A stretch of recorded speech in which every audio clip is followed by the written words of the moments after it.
हिमाचल प्रदेश की शांत और खूबसूरत पहाड़ियों के बीच बसा डगशाई दिन में जितना आकर्षक दिखाई देता है, रात होते ही उतना ही रहस्यमय बन जाता है।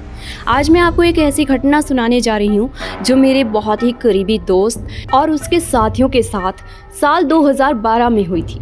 एक ऐसी घटना जिसे याद करके आज भी उनके रोंगटे खड़े हो जाते हैं। साल था 2012। उस समय आज की तरह हर किसी के हाथ में स्मार्टफोन नहीं हुआ करते थे। मेरे दोस्त के साथी के पास सैमसंग का कीपैड फ़ोन था, बिल्कुल वैसा फ़ोन जिसमें नीचे पूरा कीबोर्ड होता था और ऊपर छोटी सी स्क्रीन। उस समय ऐसे फ़ोन काफ़ी अच्छे चलते थे। फ़ोन में कैमरा भी था और उसी कैमरे से तस्वीरें खींची जाती थी। एक रात मेरा दोस्त अपने 4 दोस्तों के साथ डगशाई की तरफ घूमने निकला। डगशाई वो पहली बार नहीं जा रहे थे, पहले भी कई बार वो लोग उस पहाड़ी पर जा चुके थे। रात काफ़ी हो चुकी थी, पहाड़ों पर ठंडी हवा चल रही थी, सड़कें लगभग सुनसान थी, दूर दूर तक सिर्फ अंधेरा और सन्नाटा दिखाई दे रहा था।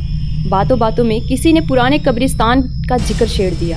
एक दोस्त हंसते हुए बोला, चलो आज देखते हैं कि लोग इस जगह से इतना डरते क्यों हैं। पहले तो सब हंसने लगे, फिर सभी लोग तैयार हो गए। करीब आधे घंटे बाद वे लोग उस पुराने कब्रिस्तान के बाहर खड़े थे। लोहे का पुराना गेट, टूटी हुई पत्थर की दीवारें और चारों तरफ फैला हुआ अजीब सा सन्नाटा। माहौल कुछ अलग था, लेकिन दोस्तों के बीच होने की वजह से किसी ने डर जाहिर नहीं किया और वो अंदर चले गए। अंदर पहुंचकर उन्होंने देखा कि वहां बहुत सारी पुरानी कब्रें थी। कुछ कब्रों पर काई जमी हुई थी, कुछ के पत्थर टूट चुके थे, कई कब्रों पर लिखे नाम समय के साथ मिट चुके थे। लेकिन जवानी का जोश था, डर से ज़्यादा मजाक चल रहा था। वे लोग एक कब्र के पास बैठ गए और बातें करने लगे। तभी जिसके पास फ़ोन था उसने अपना फ़ोन निकाला। फ़ोन में छोटा सा कैमरा था, लेकिन तस्वीरें अच्छी आ जाती थी। उसी फ़ोन से उन्होंने कब्रिस्तान की तस्वीरें खींचनी शुरू कर दी।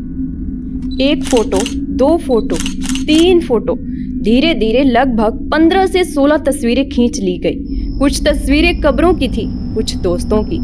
हर फोटो खींचने के बाद वे फ़ोन की छोटी सी स्क्रीन पर तस्वीरें देखकर हंस रहे थे। एक दोस्त तो मजाक मजाक में एक पुरानी कब्र के ऊपर लेट गया। बाकी सब जोर जोर से हंसने लगे और एक दूसरे के साथ बातें करने लगे। एक दूसरे से ये कहने लगे, देखा यहाँ कुछ नहीं है, लोग बेकार में डरते हैं। सबको लग रहा था कि लोगों ने इस जगह की कहानियों को बढ़ा चढ़ा कर बताया है, लेकिन तभी कुछ ऐसा हुआ जिसने माहौल पूरी तरह बदल दिया। दोस्तों, इस घटना को आगे बढ़ाने से पहले मैं आपसे एक छोटी सी रिक्वेस्ट करती हूँ। मेरे चैनल को सब्सक्राइब कर दीजिए और इस वीडियो को लाइक कर दीजिए, क्योंकि आगे की घटना सुनते सुनते आप चैनल को सब्सक्राइब करना भूल जाएंगे। लेकिन तभी कुछ ऐसा हुआ जिसने माहौल पूरी तरह बदल दिया। मेरे दोस्त ने बताया कि उसके साथी के हाथ में जो फ़ोन था वो अचानक बंद हो गया, बिना किसी वजह के। फ़ोन की स्क्रीन एकदम काली हो गई। पहले तो सबको लगा कि शायद बैटरी ख़त्म हो गई होगी, लेकिन मेरे दोस्त ने बताया कि उन्हें अच्छी तरह याद था, फ़ोन में काफ़ी चार्जिंग बचा हुआ था। उसने पावर बटन दबाया, कुछ नहीं हुआ। फिर दोबारा दबाया, फिर भी कुछ नहीं हुआ।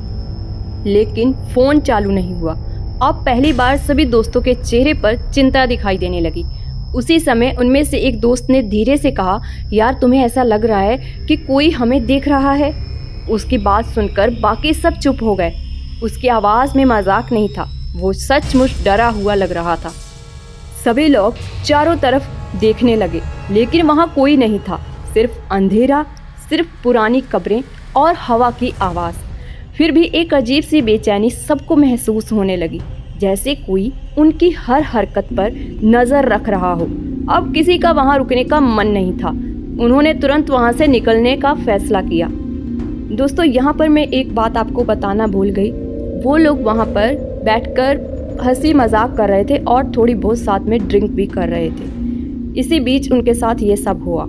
सभी दोस्त तेज कदमों से कब्रिस्तान के गेट की तरफ बढ़ने लगे। जैसे जैसे वे आगे बढ़ रहे थे, उन्हें लग रहा था कि कोई उनके पीछे चल रहा है, लेकिन पीछे मुड़कर देखने की हिम्मत किसी में नहीं थी। उनकी चाल धीरे धीरे दौड़ में बदल गई और कुछ ही मिनटों में वे कब्रिस्तान से बाहर निकल आए। पहाड़ी से नीचे उतरते समय भी किसी ने ज़्यादा बात नहीं की। सब बस जल्दी से जल्दी वहाँ से दूर जाना चाहते थे। करीब 10 मिनट बाद वे सड़क के पास पहुँचे और तभी एक ऐसी चीज हुई जिसने सभी को हैरान कर दिया था। जो सैमसंग फ़ोन कब्रिस्तान में पूरी तरह बंद हो गया था, फ़ोन ऑन होने के बाद जैसे ही उन्होंने अपनी गैलरी खोली, उनके पैरों के तले से ज़मीन खिसक गई। गैलरी में वो एक भी तस्वीर नहीं थी जो उन्होंने ऊपर पहाड़ी पर खींची थी। 15 से 16 तस्वीरें सभी की सभी गायब थीं। उन्होंने पूरी गैलरी चेक की, मेमोरी कार्ड चेक किया, हर फोल्डर देखा, लेकिन तस्वीरें कहीं नहीं मिली। ऐसे लग रहा था जैसे वो तस्वीरें कभी खींची ही नहीं गई थी। कुछ देर तक कोई कुछ नहीं बोला, सब एक दूसरे का चेहरा देखते रह गए, क्योंकि सभी जानते थे कि तस्वीरें खींची गई थी। आज उस घटना को कई साल बीत चुके हैं। शायद इसके पीछे कोई तकनीकी कारण रहा हो, शायद फ़ोन में कोई खराबी आ गई हो, या शायद उस रात कुछ ऐसा हुआ हो जिसे आज तक कोई समझ नहीं पाया। सच्चाई जो भी हो, वो रात उन सभी दोस्तों के लिए आज भी एक रहस्य बनी हुई है। एक ऐसा रहस्य जिसका जवाब शायद कभी नहीं मिलेगा। आखिर डग शाई के उस पुराने कब्रिस्तान में ऐसा क्या था जिसने 16 तस्वीरों को हमेशा के लिए गायब कर दिया? और अगर वे तस्वीरें आज भी कहीं मौजूद हैं तो उनमें से आखिर कैद क्या हुआ था? ये फैसला मैं आप पर छोड़ती हूँ। आपकी इस घटना के बारे में क्या राय है, कमेंट में ज़रूर लिखिए और चैनल को सब्सक्राइब कर दिए, वीडियो को लाइक कर दीजिए। मिलते हैं ऐसे ही और एक नई वीडियो के साथ।